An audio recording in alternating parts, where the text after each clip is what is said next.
చూస్తే తెలంగాణ ఫిరాయింపు ఎమ్మెల్యేల కేసులో మరో ఇద్దరు ఎమ్మెల్యేలకు స్పీకర్ క్లీన్ చిట్ ఇచ్చారు. కాళే యాదయ్య, పోచారం శ్రీనివాసరెడ్డి పార్టీ మారారనడానికి ఆధారాలు లేవని స్పీకర్ స్పష్టం చేశారు. కాళే యాదయ్య, పోచారం బీఆర్ఎస్ ఎమ్మెల్యేలుగా గుర్తిస్తున్నట్లు తీర్పిచ్చారు.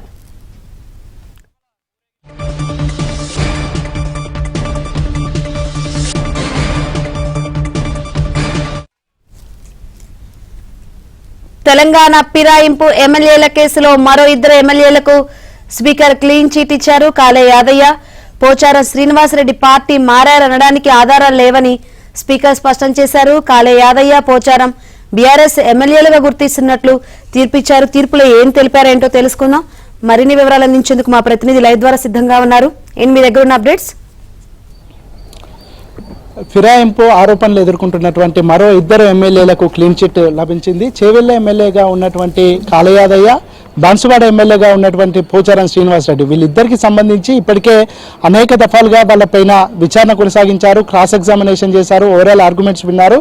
ఇన్ని రోజులు విచారణ అనంతరం కాసేపటి క్రితమే స్పీకర్ వీళ్ళిద్దరికి సంబంధించినటువంటి అంశంలో తీర్పును వెలువరించారు. వీళ్ళిద్దరూ పార్టీ మారారని అనడానికి తగిన ఆధారాలు లేనందున వీళ్ళిద్దరి విషయంలో వాళ్ళు ఇంకా బీఆర్ఎస్ లోనే కొనసాగుతున్నట్టు స్పీకర్ ప్రకటించారు. దీనికి సంబంధించినటువంటి ఆర్డర్ కాపీ కూడా మరి కాసేపట్లోనే బయటకు రానుంది. ఇక గతంలో కూడా 5గురికి సంబంధించినటువంటి ఎమ్మెల్యేల విషయంలో కూడా ఇదే విధమైన తీర్పునిచ్చారు. 5గురు ఎమ్మెల్యేలు పార్టీ మారారని చెప్పుకోవడానికి తగినన్ని ఆధారాలు లేనటువంటి కారణంగా వాళ్ళని కూడా బీఆర్ఎస్ పార్టీ ఎమ్మెల్యేలుగానే ట్రీట్ చేయాల్సి వస్తుందని స్పీకర్ ప్రకటించారు. ఇక కాసేపటి క్రితం మరొక ఇద్దరు ఎమ్మెల్యేలు, ఇటు కాళే యాదయ్య, పోచారం శ్రీనివాసరెడ్డి, వీరిద్దరు బీఆర్ఎస్ నుంచి గెలిపొందారు. ప్రస్తుతం అయితే ఇంకా బీఆర్ఎస్ లోనే కొనసాగుతున్నట్లు స్పీకర్ ధృవీకరించారు. దానికి సంబంధించినటువంటి ఆర్డర్ కాపీ కూడా మరి కాసేపట్లోనే రానుంది.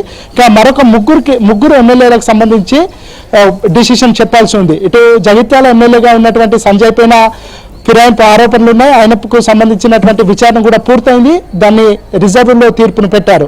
ఆయనకు సంబంధించి కూడా విచారణ కొనసాగింది, ఓవరాల్ ఆర్గ్యుమెంట్స్ ఉన్నారు, క్రాస్ ఎగ్జామినేషన్ కూడా చేశారు. ఇక కడియం శ్రీహరి, దానం నాగేందర్కి సంబంధించినటువంటి విషయంలో ఎలాంటి తీర్పు ఇస్తారు అనే ఒక ఉత్కంఠ నెలకొందని చెప్పుకోవచ్చు. దానం నాగేందర్ కాంగ్రెస్ పార్టీ నుంచి ఎంపీగా పోటీ చేశారు. అందుకంటే ముందు జరిగిన అసెంబ్లీ ఎన్నికల్లో బీఆర్ఎస్ పార్టీ నుంచి ఆయన గెలుపొంది కాంగ్రెస్ పార్టీ నుంచి ఎంపీగా పోటీ చేసినటువంటి నేపథ్యంలో ఆయన ఖచ్చితంగా డిస్క్వాలిఫై అయ్యే అవకాశం ఉంది.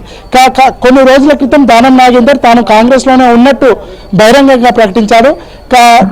కడియం శ్రీహరి మాత్రం తాను బీఆర్ఎస్ లోనే కొనసాగుతున్నట్లు ప్రకటించినటువంటి నేపథ్యంలో వీరిద్దరి విషయంలో ఎలాంటి కీలక పరిణామాలు ఉంటే ఎలాంటి నిర్ణయం తీసుకుంటారు అనేది ఒక సస్పెన్స్ గా మిగిలిందని చెప్పుకోవచ్చు. జగిత్యాల ఎమ్మెల్యేకి సంబంధించినటువంటి విషయంలో కూడా ఈ విధమైన క్లీన్ చిట్ వచ్చే అవకాశం ఉంది. ఎందుకంటే తాను కూడా పార్టీ మారారని చెప్పడానికి తగిన ఆధారాలు లేనటువంటి నేపథ్యంలో జగిత్యాల ఎమ్మెల్యేగా కొనసాగుతున్నటువంటి సంజయ్ని కూడా బీఆర్ఎస్ ఎమ్మెల్యేగానే ట్రీట్ చేయాల్సి ఉంటుందని స్పీకర్ ప్రకటించే అవకాశం ఉంది. మిగతా ఇద్దరు విషయంలో, ఇటు దానం నాగేందర్ కానీ లేదంటే కడియం శ్రీహరి విషయంలో ఎలాంటి నిర్ణయం తీసుకుంటారు అనేది ఒక సస్పెన్స్ గా మిగిలిందని చెప్పుకోవచ్చు. అయితే సుప్రీంకోర్టులో రేపు ఫిరాయింపు ఎమ్మెల్యేలకు సంబంధించినటువంటి అంశంలో తీర్పు చెప్పే అవకాశం ఉంది. తెలంగాణ స్పీకర్ గా ఉన్నటువంటి గడ్డం ప్రసాద్ ఆయన కోర్టు ధిక్కరణకు పాల్పడుతున్నాడు.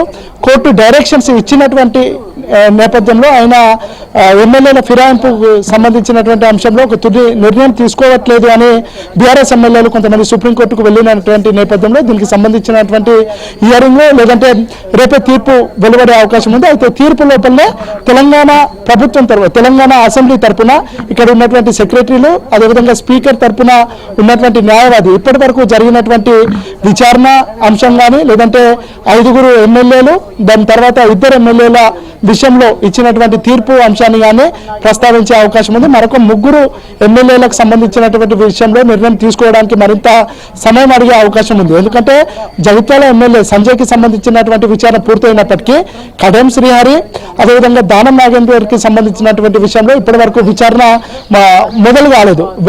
వాళ్ళకి సంబంధించినటువంటి విచారణ జరిగిన తర్వాత స్పీకర్ నిర్ణయం తీసుకునే అవకాశం ఉంది. అయితే కడియం శ్రీహరి తాను బీఆర్ఎస్ లో ఉన్నట్టు ప్రకటించారు. ఇదే విషయాన్ని స్పీకర్ కు కూడా చెప్పే అవకాశం ఉంది. అయితే దానం నాగేందర్ మాత్రం తాను కాంగ్రెస్ లో ఉన్నట్టు ప్రకటించారు.